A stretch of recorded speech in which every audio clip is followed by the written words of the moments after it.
नमस्कार मित्रांनो, नमो किसान सन्मान निधी योजनेच्या 6व्या हप्त्याची आपण सगळेच शेतकरी बांधव वाट पाहत होतो।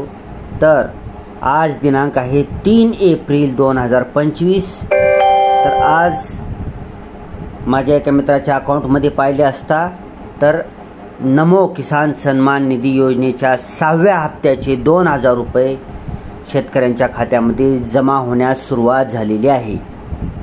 तुम्ही स्क्रीनवर पाहू शकता ही एका शेतकऱ्याचा अकाउंट आहे। हे अकाउंट स्टेट बँक ऑफ इंडियामध्ये आहे, SBI मध्ये आहे। SBI मार्फत शेतकऱ्याला 2000 रुपये अकाउंटमध्ये जमा झाल्याचा अशा प्रकारे मेसेज आला आहे। याच्यामध्ये तुम्ही पाहू शकता CBS SBI अलर्ट, भारतीय स्टेट बैंक की ओर से शुभकामनाएं, greetings from SBI। Dear customer DBT, त्यालाच आपण डायरेक्ट बेनिफिशरी ट्रान्सफर म्हणतो। म्हणजेच काय की डायरेक्ट आधार नंबरवरून तुमच्या आधार नंबरला जे काही खातं लिंक असेल त्या अकाउंटमध्ये डायरेक्ट पैसे जमा होतात, त्याला DBT म्हणतो।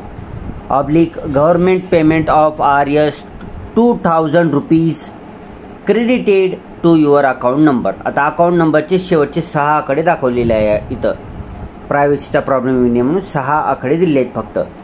तुमच्याकडे स्टेट बँक ऑफ इंडियाचे अनेक अकाउंट असतील तरी सुद्धा तुमचे शेवटचे 6 आकडे मधले काही ना काही आकडे तरी डिफरंट असतील, त्याच्यामुळे काळजी करायचं नाही। 6 आकडे शेवटचे तंतोतंत ज्या अकाउंटला मॅच होतील त्या अकाउंटमध्ये पैसे आलेले आहेत का ते पाहून घ्यायचं आहे। ऑन 3 एप्रिल 2025, तर आज दिनांक 3 एप्रिल 2025 रोजीच हा मेसेज आलेला आहे।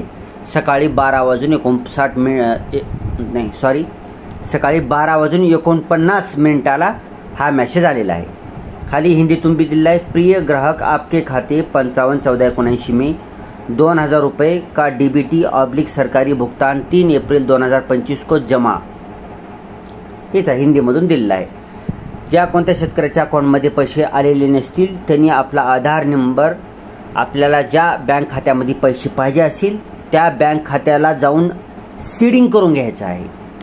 हे कसं करता येईल, तुमची होम ब्रँच म्हणजे जिथं तुमचं बँक अकाउंट आहे त्या बँक अकाउंटमध्ये जायचं आहे, बँकेत जायचं आहे, बँक अकाउंटमध्ये नाही बँकेत जायचं आहे।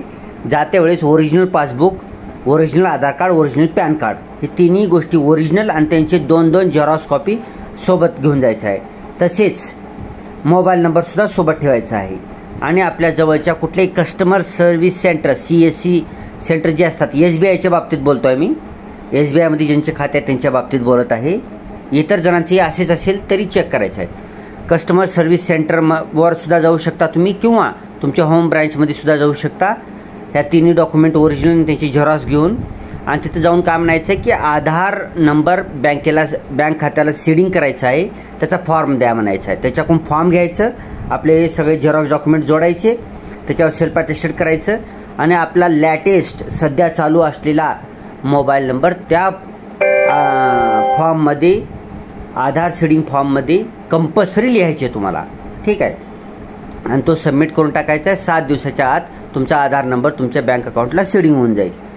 मग सीडिंग झाल्यानंतर तुमच्या आधार क्रमांकावरून DBTद्वारे जी काही पेमेंट तुम्हाला येत असते, सरकारी अनुदान वगैरे, सरकारी स्कीमचे पैसे वगैरे, ते डायरेक्ट तुमच्या त्या आधार नंबर ज्या अकाउंटला सीडिंग आहे त्या अकाउंटवर येऊन जाते, ठीक आहे मित्रांनो।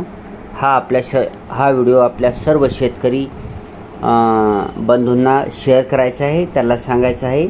आणि ज्यांची कोणाची आता ह्या 6व्या हप्त्याची आहे नमो किसान सन्मान निधी योजनेचा आज आलेले नसतील त्यांनी काळजी करू नका। उद्या, परवा, तेरवा असं 2-3 दिवसामध्ये 2000 रुपये तुमच्या अकाउंटमध्ये जमा होऊन जातील।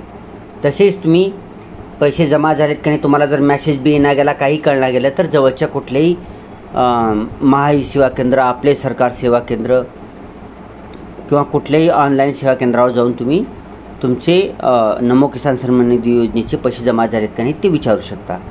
Thanks for watching. Vande Mataram.